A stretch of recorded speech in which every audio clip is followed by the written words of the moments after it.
Хора, отново в нов клип на V-Box 7. Хора, много съжалявам, че сме така, но все още съм в училище. Трети клип правя за V-Box 7 или за YouTube накратко. Така че хора, след секунди ще видя описанието, дали сте писали каква игра да изтегля, и да я играя. Какво, дали е приложение или игра, ще го сваля само заради вас, V-Box. И салам, просто ми съм свикнала да наричам V-Box вместо YouTube. Това е за вас, само да знаете. Слагайте много коментари, пишете какви игри да свалям приложения за вас, YouTube. И за вас, хора, това правят тези клипове само единствено само за вас.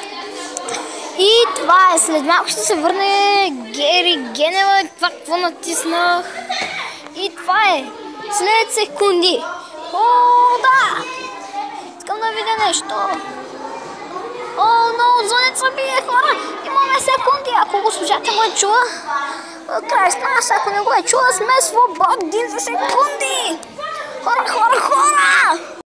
Това V-Box ужасност. Тук един мой приятел играе на Clash of Royale, ако я знаете. Правил съм клипове на нея. И за сега се справя чудесно за втора арена. Все пак телефона не е негов, едно е един друг мой приятел. И за сега не е точно мой приятел, ама след секунди Гергана Генева дойде и не знаем какво да правим. Това е. Все още се бие за свобода. И това е.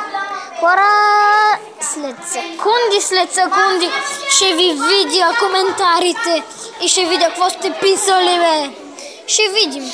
Ако е нещо лошо за мен, повече клипове за вас няма да има. И това е! Не пишете лоши неща заради мене, за мен, защото това е смърт за вас.